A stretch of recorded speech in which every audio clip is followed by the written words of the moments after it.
Hey guys, my name's Kai. We're going to be going over the VisionLink 3.0 software today.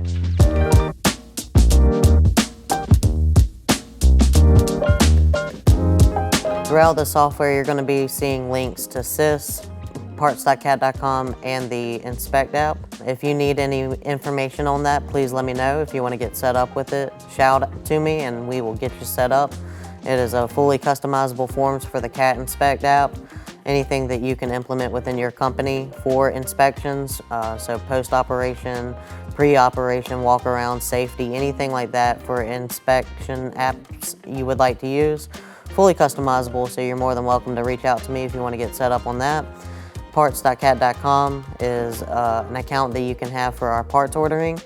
If you want to get set up with that, let me know. Any of that kind of stuff, we can go through that. But today we're going to focus on the VisionLink 3.0 software, and we're going to start with the walkthrough. The first thing on your screen up here at the very top, you're going to see, for me it says Blanchard because I'm the dealer, but for you it would say your company name. So next to that is my initials, and it would be your initials for you. If you click on that, you'll see your preferences down here, and you will have to come in here to make some changes. First of all will be the languages. If you don't want it in English, you can have any other language. The landing page is anywhere that you log into that software. That's the first page you'll see. So that's what the landing page is. For me, I have it set up on home, and you can choose any of these pages within the software that you want that to immediately go to. The next thing is the asset label. A lot of you guys use asset IDs. I use serial numbers, but to keep up with times with you guys, I have asset ID selected, and all you can see that does is it highlights the asset ID up top. The serial number and the model are still going to be there for your viewing, but if I were to select the serial number, it would be bold and up top. The next thing is the asset location, whether you want an address or the latitude and longitude. The next thing is filters. So if you set up any filters with any of your searches or asset views, you can have it to where those are remembered every time. I keep it to where there are no filters because I'm using searches for different types of machinery sometimes, but I don't need that every time. You may. The next is the time zone. So that is going to be something you definitely have to change. For us over here, it's going to be the UTC -4, and it's the Eastern Standard Time Zone for America/New York.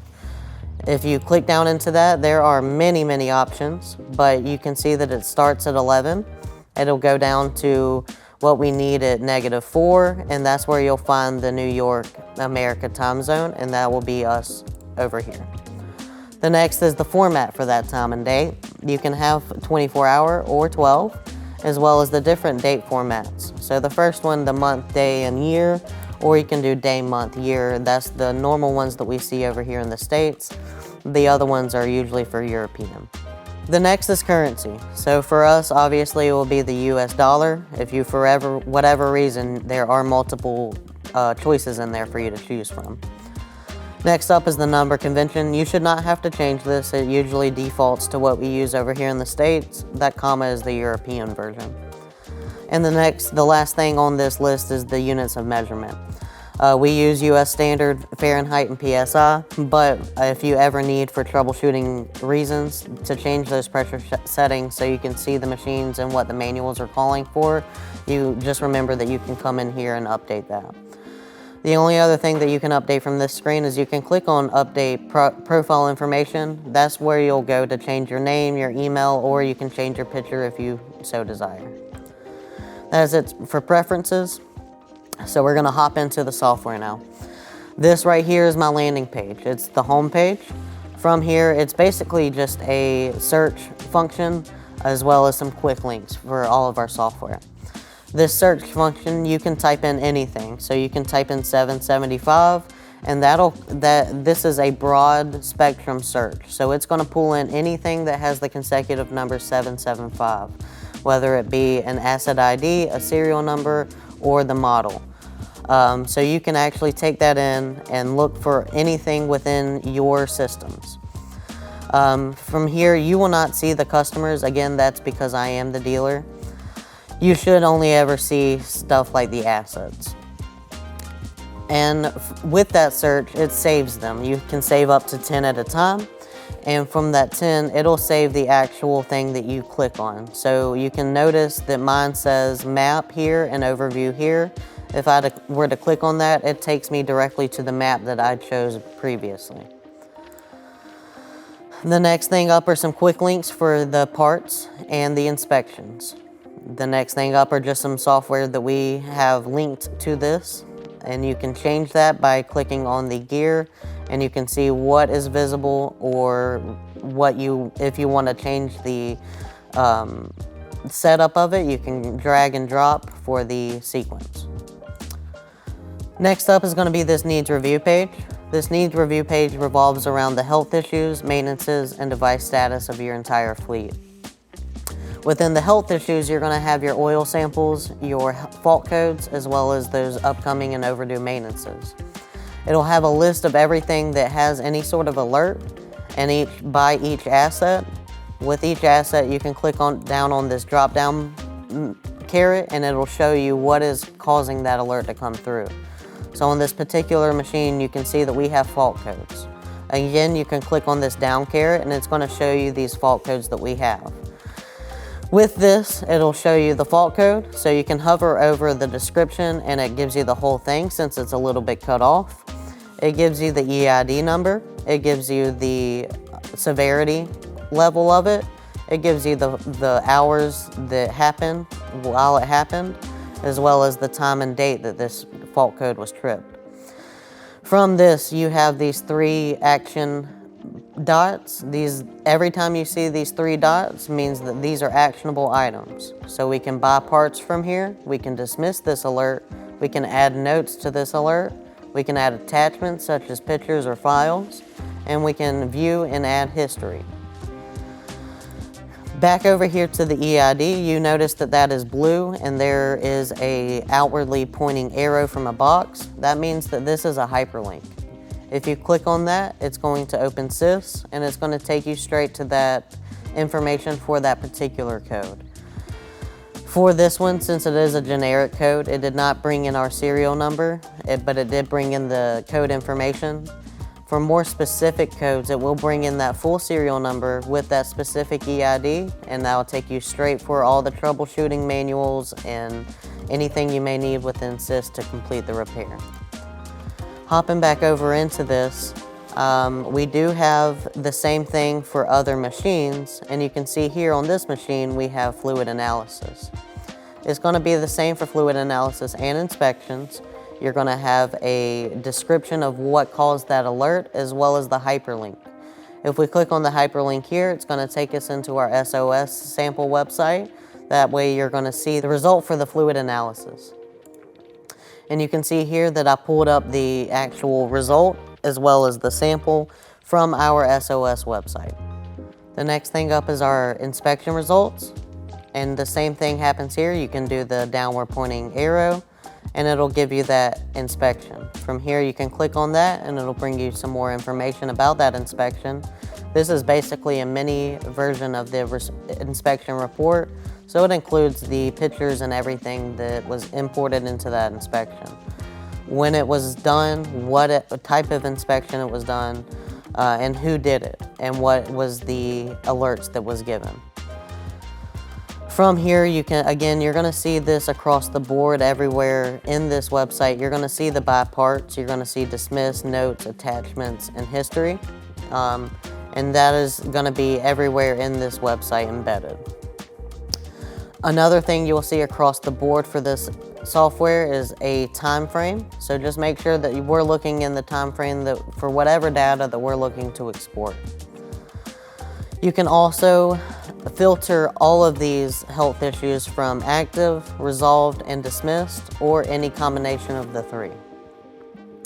The next thing up is our maintenances. This will be something that'll show overdue or upcoming, and it'll show when it is due and how long it's been overdue. It'll show you exactly what type of maintenance has been overdue or upcoming. And it will also show the parts that are needed. So when you pull in the checklist and parts, it's going to show you what CAT recommends for this service level interval, and the parts, and you can actually pull them into parts to purchase them. Each one of these maintenances is going to have a checklist and parts that you can click on. From that, it pulls in everything that CAT recommends for that particular interval level. And you can see that it brings in the description of the part as well as the part number and how many are needed for each service. And from here you can click on print or buy parts, and it takes you into parts.cat.com, pulls in all those parts. That way you can just check out and go forward. The next thing up is going to be device status. That is going to be any of these product link devices that we install for you. So anything that is going into a non-reporting status, that'll show up here. That way that you can, as soon as you see it, you can alert me. I can look into it and see what's going on. I can dispatch, or I can work with Taylor Johnson to dispatch our techs to get that up and going again. Oftentimes I can send updates to the device to get it reporting again. It may be just behind on firmware, but we can get something done with that to get it back up and going. Again, you can click on this and it'll show you exactly when that went into a non-reporting state, what kind of subscription on it, when the last report was, and you can do the same thing here. Again, buy parts, dismiss, add notes or attachments. Anything that you feel is pertinent to your record keeping in here. That is it for the needs review page. Next up, we're going to go into assets, and that is a view that we're all used to seeing already from my.cat.com and Unified Suites Visually. This is just a full asset list of your fleet. From here, you can change exactly what is shown across the top, the asset number, the device type, last known location. You can go into this gear up here, and you can see that we're going to choose what we want to be seen. Whatever we choose here to be visible will also show up in a report, and anywhere that you see this piece of paper with the downward pointing arrow, that'll be where you can export all the information on the screen. So we usually use Excel or CSV. Of course, you can use any one of these choices. So this button with the calendar and the clock, that will be an emailed scheduled report that you can email. For this one, it would be the asset summary list, and it will be sent. You can choose the frequency as well as the language and who it's going to be sent to. You can also change whatever email, whatever it's titled, as well as any sort of description you want to add to that. So from this asset list, we can see the hour meter as well as the last known location, and you can see that that is a blue hyperlink again. All the way over to what type of machine it is, the fuel levels, def levels, and any ownership status we have on it. This is the full asset list, but we are going to click into an asset now to actually see that view. And if you notice up at the top, now we have this asset, a little picture of it, although this banner across the top. Anytime you see this, just know that you are in that specific asset view. Up here on this banner, we're going to see the asset ID number as well as the serial number, the model number of this machine, as well as the type of machine it is. We can see what is reporting and the last known location. We have this more button up here, and that is going to be just a little bit more information up here with the device itself as well as the machine. On this banner, you also see those 3 actionable items. This is where we can edit our asset, whether we want to change that asset ID, maybe the picture on it. This is where we could go to change hours if the device and the machine are capable of accepting new hours. We can add it to a group. Anytime that we add to a group, it makes a group that we can run reports off of.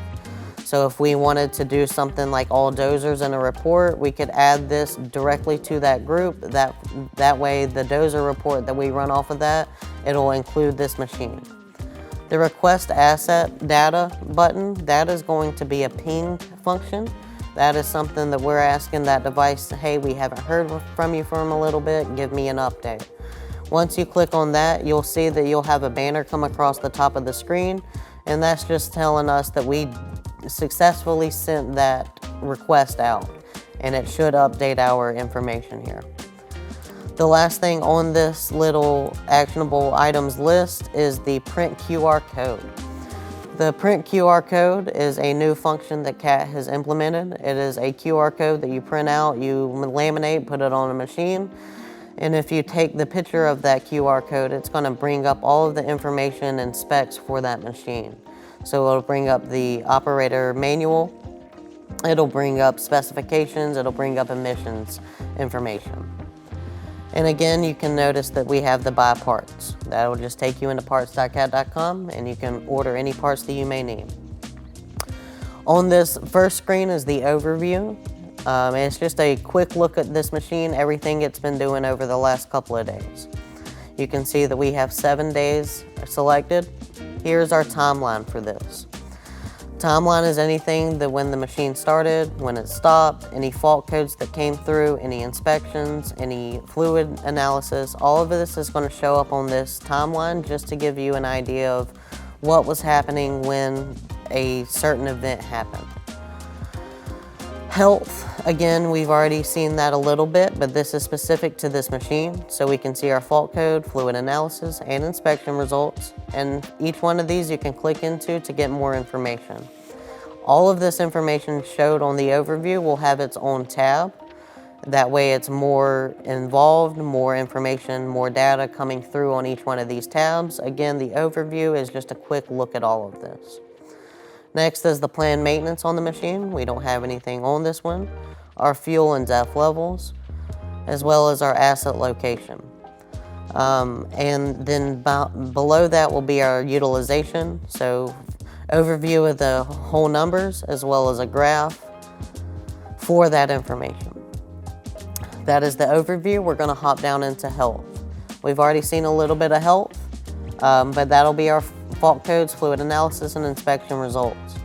Again, anything that you see for any of these alerts that come through, blue hyperlink will either take you into SYS or parts for that, or the SOS website or the inspection website. Next is going to be our maintenances. Again, anything overdue or upcoming we will have in this screen here.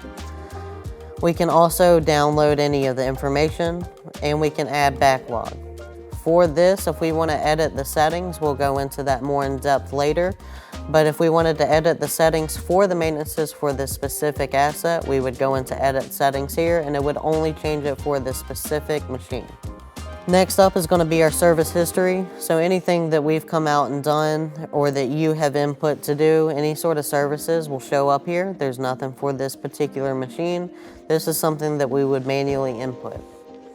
Again, we can download all of this information and again, make sure that we're looking at the correct time frame. The next thing up is that in-depth for the timeline. And you can choose what's shown on that timeline, whether it be just fault codes and what type of fault codes, what type of severity of the fault codes, whether it's the asset status, device status, inspections, all of these options that we have that will actually show up on the timeline. And this timeline will go up to 2 years back.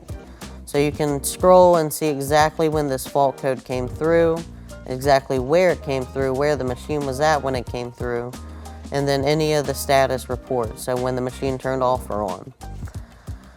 You can also add events. So if something happened outside that maybe did not show up as a code or any sort of alert, maybe the machine was moved to a different job site, or maybe we sold the machine. You can add anything that you find prevalent information to this timeline just to help you on your record keeping.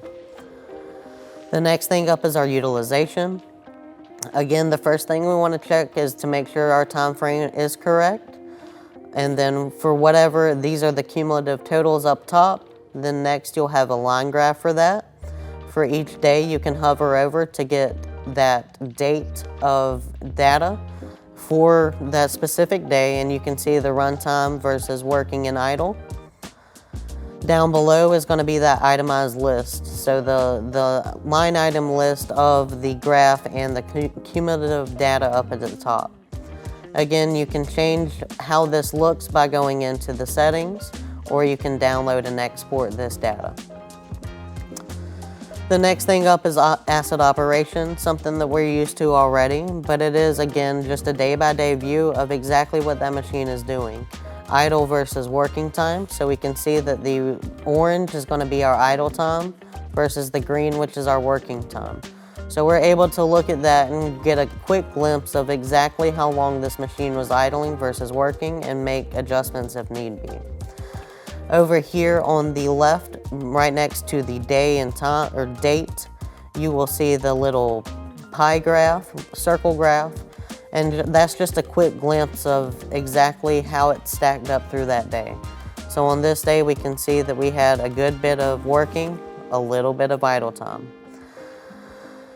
That is it for this. The next thing up, we can have agreements.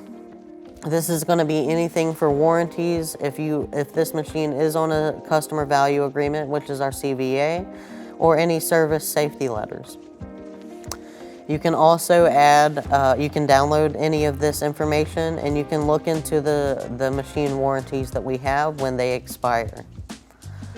The next thing up is a toolkit. Again, this is going to be the OMM, the sys information for this machine, the CAT technical media resources, and the emissions information. Again, this is specific to this machine that we're viewing.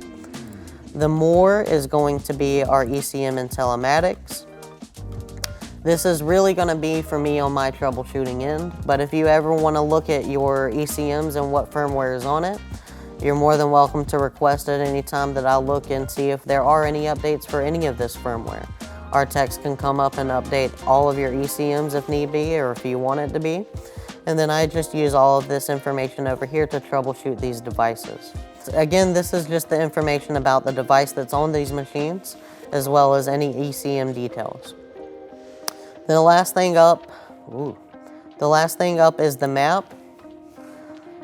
From this map, we have transitioned from a very low functionality map that was in the unified suites up to this new map. This new map is going to be Google Maps. It's far more updated, far more detailed. So it is by far one of the biggest implementations that I've seen in the software that has been the most beneficial. Within the map, you have a couple of functions that you can look into. First is going to be the search button. You can search for a certain location, certain area of the state, and you can see what assets are in there. The next thing is you can toggle the view. So we can do the generic street view, kind of what's going to be in a phone map that you're looking for. You can do satellite, which has no details on it, or you can do hybrid, which has the details of the road names and everything around it. That's personally what I use. It's a little more friendly, so I can see geographical landmarks that help me find machines, as well as the road names that help me navigate. On the map, you notice that we have all of these little breadcrumbs hanging around. Those start at 1 as being the most up-to-date, all the way back to 100. So all of these are breadcrumbs that show little places that this machine has been. So you can use this to actually track where the machine has been on a job site, whether it went outside of that job site at any point, came back, anything that you may need to track that machine with. Anytime that you click on any one of these breadcrumbs, you'll get a little bit of information, so the hours, date, and time that this location was reported, as well as it highlights over here on our list. Vice versa, if you were to click on one on the list, it highlights over here on the map. Again, you're going to notice that this is blue. That means it's a hyperlink. If you click on that, it's going to take you into Google Maps for that latitude and longitude.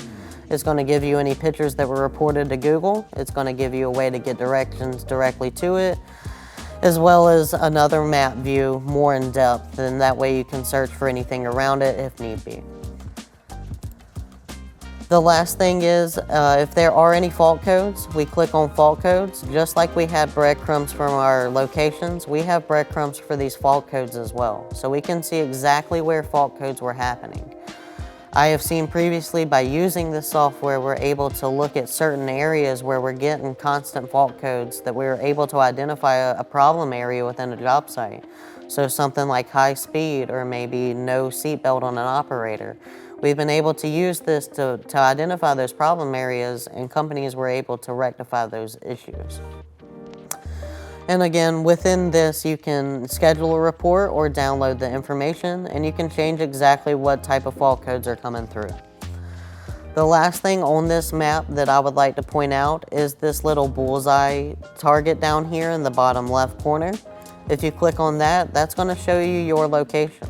So you can see that my initials are here, and in relevance to that machine, which is a little bit far away, but we can at least see this machine where I am. This little dot will move as I move. I have used this personally out in the field to find a machine that was in a field that had no associated address by watching my dot move and getting closer or further away. So I was actually able to find a machine that we may not have been able to find outside of that. So the map function is a huge implement that has been extremely beneficial and a huge upgrade from what we're used to seeing. That is it on the asset view. We're gonna hop back into the fleet view, and it'll be a little bit quicker now because we've already seen all of this stuff. But again, we're in this asset view, so it's for the entire fleet, not just that one asset anymore. So we're gonna click on map next, and you're gonna see all the machines for the area. You're gonna have to scroll in to get more information and to kind of break those up a little bit. The further out you scroll, the more clumped together they will be. The closer you scroll, the more spread out, and the exact locations will become available at that time. From this, the more you scroll in, right now I have 23, 9, and 1 basic machine over here. Our list over here is going to change with whatever is on our map. So if I scroll in even more, we're going to notice that this little list over here is changing. From this, you're going to see that we have a little color-coded ring around the assets again. Up here is our legend for that, so any asset on is going to be green, asset off is going to be the orange, and anything in transit will be blue. All the assets will be shown on the screen, and the clumps will also be in this list. The legend for the ring around the asset is up here to the top right. Your list will always change with whatever is on the screen, and we've gone over everything, all the other implementations for the map in the previous view. So that really sums up the whole map. Next up is going to be our maintenances, and we can do the summary. And that is, again, that's going to be a full fleet view of all of these overdue or upcoming maintenances that we saw in the last view in the asset view. That is anything that we can see that we need to buy parts for or schedule with either us or schedule one of your guys to go out to. The most important thing from the full fleet view is the settings and enrollment. If you click here, this is where we're going to go to enable the tracking as well as set up whatever implements that we want to see within those. So we're going to click on edit, and this is going to be, you can either base it off of the telematics or you can base it off of the expected runtime. So if you work Monday through Friday, 9 to 5, you could do 8 or 9 hours. If you work on Saturdays, but maybe it's only a 4-hour day, you would input 4 on a Saturday, but you would leave them 0 if you're not working. That'll add everything up, and that ticks these maintenances away. You'll also do service levels. So you can come down here to service levels, and our different PM 1, 2, 3, and 4, and each hour of the 250 hours. And that'll give you these automatically. If we want to change or add something about that, we're gonna click on this little pencil. And from here, say if we wanted to do the PM1s, but every PM1, maybe your company likes to change the cabin air filters. We would come in here and enter a step. So we would type in here, change cabin air filter. We're gonna go to sys to find our part number. We're gonna name it cabin air filter and add 1. We don't need any more than that, but you could if you're doing something like O-rings or any other part that may need more than 1 part. From there, you're gonna add the part, you're gonna save it, and now every PM1, you're gonna see the implementation of all the steps that CAT recommends, as well as changing that cabin air filter or any other step that you wanna add to it. You can also change what frequency you want that done. So maybe you don't do your PM1s on 250 hours, you do them on 275 or 300. You could change that here. The next thing up is independent intervals and major components. Anything that you want to change, you could do the exact same thing. You can add your parts, that way it'll bring in every time that these intervals are due. Anything that you have customized will be in here. And you can also copy the services. So if you want to change those on everything, you would go into each one of your machines or different models and change that for you. So that is it for everything in settings and enrollment. The next thing up is health. Again, that's going to be the fault codes, fluid analysis, and inspection results for the entire fleet.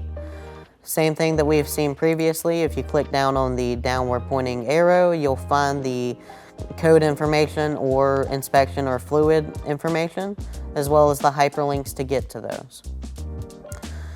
The next thing up is going to be our utilization. Again, whole fleet. All of these hours are cumulative up top for the entire fleet for the last 30 days.